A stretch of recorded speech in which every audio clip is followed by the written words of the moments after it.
इसलिए उसके कैचमेंट को बिना वृक्षारोपण के हम स्टेबल नहीं रह सकते। मैं शुरुआती दौर में जब मैं एक समय 96 में बंजर भूमि विकास की सब कमेटी का साथ था, तब मैंने कहा था कि रिचार्जिंग का जो सिस्टम है वो हमने अपने हाथ से खराब किया। और मुझे कहने में कोई संकोच नहीं है, बल्कि मैं शर्मिंदा हूँ। इतना सब कहने के बावजूद भी जिस प्रकार से पिछले 20 वर्षों में नरसिंहपुर जिले की जो बंधान प्रणाली थी वो भी देश की सबसे अच्छी बंधान प्रणालियों में थी, जो नर्मदा की रिचार्जिंग का बड़ा सिस्टम था। लेकिन गन्ने की खेती ने आज हमारी ये हालत कर दी है कि हम राजस्थान की कगार मतलब मुकाबले पर आ गए, और इतना बुरा हाल हमारा होने वाला है, ये बात सब महसूस भी कर रहे हैं। और ये जो परिस्थिति बनी है ये क्रॉप के कारण बनी है, और कहीं ना कहीं ये जो क्रॉप का डाइवर्सन है इसने हमको जो तकलीफ दी वो भी एक बड़ा कारण है। उसका सबसे बढ़िया उदाहरण नरसिंहपुर जिला है, जहाँ करेली एक कस्बा है हमारे यहाँ, उसके पास 5 नदियाँ 1 किलोमीटर में मिलती हैं, और उसके बाद वो नर्मदा में जाके मिलती है, और 5 नदियाँ 12मासी थी। आज एक भी नदियाँ 12मासी नहीं है। नर्मदा की नहर से जितना पानी रिस्के नदी में चला जाए उतना ही पानी उन नदियों में जाता है। नर्मदा से लेकर नर्मदा को वापस करने का एक भी उदाहरण आपको नहीं मिलेगा। जबकि पहले ये हालत थी कि हमारी 4 महीने कोई खेती नहीं होती थी दोनों तरफ, नरसिंहपुर जिले में और जबलपुर जिले की पाटन तहसील, उधर से भी 2 नदियाँ आती थी, और इतना पर्याप्त पानी होता था। और नर्मदा सबसे लंबी उसी छोटे जिले में बहती है, नरसिंहपुर 137 किलोमीटर। एक बार मैं सफाई की बात निमित्त 137 किलोमीटर गया हूँ, पानी में वही रात उठना और उसको किया, लेकिन वो तात्कालिक होता है। लेकिन कुछ चीज़ें इसमें सफल हुई, लेकिन मैं स्थायी समाधान नहीं दे सका। इसे स्वीकार करने में मुझे कोई हिचक नहीं है। लेकिन मैंने जब वृक्षारोपण की बात की तो मैंने उनको उदाहरण दिया। एक बार मध्य प्रदेश सरकार ने भी कहा था कि हम बांसों का वृक्षारोपण करेंगे, क्योंकि कहते हैं नर्मदा बांस के झाड़ से निकली है अमरकंटक में, और उस कारण से कहा कि साहब, जबकि ये सच नहीं है। वहाँ पर कैचमेंट में सबकी अपनी डाइवर्सिटी है, कई दूसरे पौधे हैं, कई बाकी पौधे हैं। एक प्रकार के वृक्षारोपण से नदी के अस्तित्व को हम पुनर्स्थापित नहीं कर सकते, जो उसके तत्वों का की स्थिति है। और इसलिए मैं मानता हूँ कि ये जो सरकार करना चाहती है वो कुछ मोटे चीज़ें मैंने आपके सामने रखी है। लेकिन अंत में मैं इतना ही कहूँगा, एक कहानी जो मुझे अच्छी लगती है, मैंने भाई जी के सामने, जब भाई जी हमारे जलालपुर धाम गए थे तब मैंने कही थी, और मुझे लगता है कि बड़ी सामान्य सी बात है, लेकिन जैसे गीत प्रेरणा देता है, काम करने की ऊर्जा देता है, मन को बनाता है, ये कहानियाँ भी हमको ताकत देती है। हम देखने का नजरिया तो हमारा वही होगा।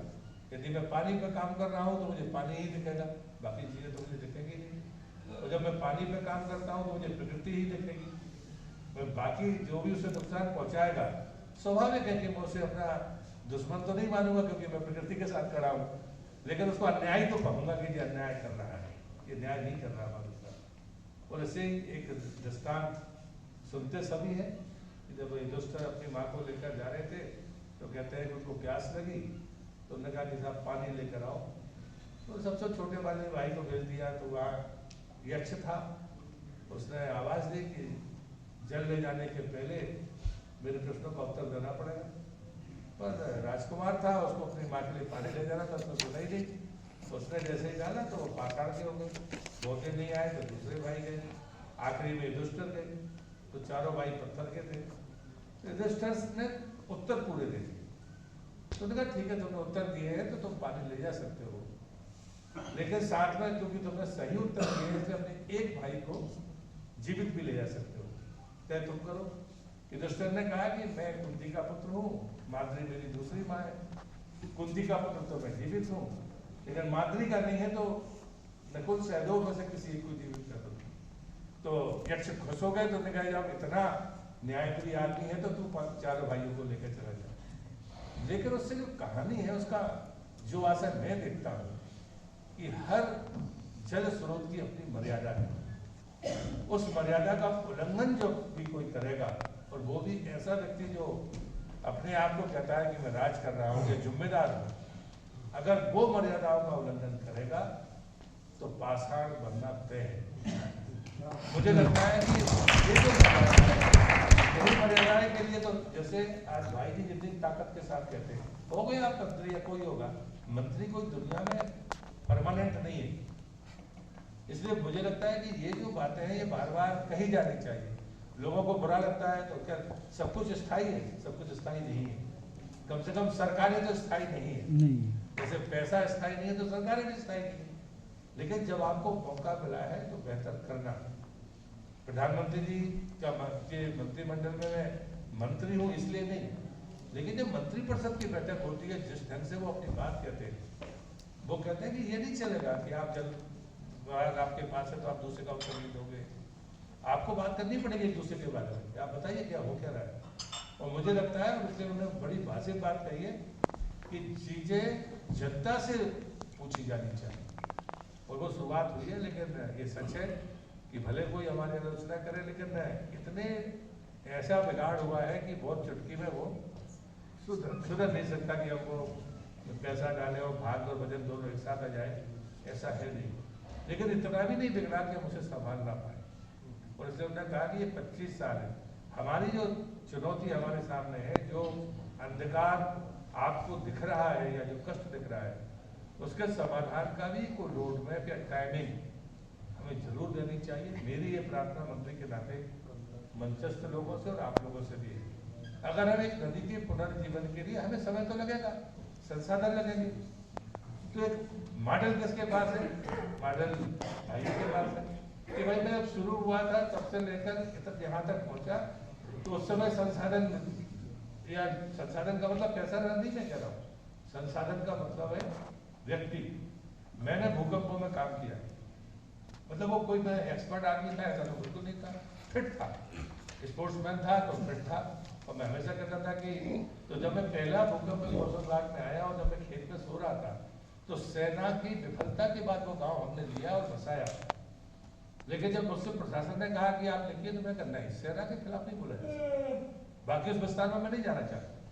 लेकिन जब उस गांव को हमने बसाया तो मैं खेत में पड़ा रहता था, पैसे नहीं लेता था नगर, आपको लाकर देना है तो वस्तु लाकर दीजिए। हम 89 लोग थे और वहां पर उनको उस गांव को बसा रहे थे। तय किया कि भाई पैसा तो है नहीं, सरकार से लेना, सरकार देगी नहीं, सरकार देगी 1 साल बाद, जब तक तो इनका जीवन नरक हो जाएगा। तो तय किया कि भाई इन्हीं का सामान सावधानी से निकालो और उसमें आधा तो घर इसका बन ही जाएगा, उतना बनाकर दे दो, बाद में ये अपना करता रहेगा, सरकार को देगी तो करेगी। अब 89 लोग रात में खेत में सोते थे, कोई बुझवा तो था नहीं। उसी समय मेरे मन में पहली बार आया कि आपदा में धन और पद काम नहीं आते, व्यक्ति और वस्तु काम आते हैं। जिंदगी में उसके पहले कभी मैंने सोचा था या मुझे समझ आया, मैं बिल्कुल नहीं मानता। मैं खेत में बड़े बड़े ऐसे ही पड़ा था और मैंने फिर बैरियर लगवाया कि कोई भी आए, लोग फोटो खिंचवाते थे और बाद में वो चेक वेक लिए और चले गए। पर 2 किलोमीटर पहले मैंने बैरियर लगवाया, पुलिस से कहा कि साहब किसी को आने मत दो, अब हमें कुछ करने दो। और उसके बाद हमने वो गाँव खड़ा किया। ये मेरे जीवन का पहला ऐसा अनुभव था जहाँ पर मुझे मिट्टी से निर्माण करना था। तो दूसरा अनुभव आया कि लोग पहाड़ देखकर थक जाते हैं। जब मैंने उनसे कहा, एक पहले परिवार जिसमें मैं गया तो मैंने कहा कि भाई अपन उसका सामान निकाले, तो उन्होंने कहा कि अरे क्या हो रहा है। मैंने कहा आप खड़े होकर अपने सामान को पहचानते जाना और रखते जाना। आप कहो दूर बैठे रहोगे तो बिल्कुल ये सुविधा मुझे नहीं है, बाकी काम हम करेंगे, चढ़ने का काम, गिराने का काम, मरने का काम सब हम करेंगे, लेकिन आपका सामान कहाँ रखा है, इसमें दबा हुआ है घर में, ये तो बताओ। तो वो कहता था इस कोने में रखा है, बस ठीक है आप खड़े रहो। अब वो कीमती होगा नहीं होगा, बचा होगा नहीं बचा होगा, दब गया होगा, ये आपकी आंखें देखें। लेकिन आपको ईंट उठा रहा हूँ या लकड़ी उठा रहा हूँ तो आपको हाथ लगाकर रखनी होगी, वरना आप तुम्हारे चपड़ा से हम नहीं करेंगे। और तब लगा कि लोग एक मकान हमने उसको खाली किया, मतलब निकाला मट्टी से, सामान बाहर किया, मतलब इतना उत्साह पूरे गांव में। और उसके बाद में पूरा गांव 100% घरों को हमने बनाया और खड़ा कर दिया। लेकिन वहां से मैं संदेश लेके लौटा कि ये कोई, मैंने कलेक्टर को पत्र लिखा और उसको फोन पर कहा मेरी चिट्ठी आएगी, लेकिन जरूरी नहीं है कि सब पर कार्रवाई होना है। लेकिन एक दूसरी बात जो मैंने उससे कही, सालों काम की है, मैंने कहा लेकिन एक बात का ध्यान रखना, जो मैंने चिट्ठी में लिखा है उससे सही सूचना दूसरी नहीं हो सकती। अब तुम कब उपयोग करोगे, 4 महीने बाद करोगे कि 1 साल बाद करोगे, ये तुम्हारे ऊपर है। मैं प्रशासन पर कोई ऐसे दबाव बनाने के लिए नहीं आया। मुझे लगता है ये कार्य प्रणाली ज्यादा बेहतर होगी। सरकार के कामकाजों में हम अगर अतिक्रमण की बात करें, हम चिन्हित भी कर दें वाटरवाड़ियों को, अतिक्रमण हटाना काम सरकार, राज्य सरकारों का है, और वहां जाकर वो गाड़ी रुक जाता है। और उससे ज्यादा खतरनाक स्थिति है कि जनप्रतिनिधि जिम्मेदार है।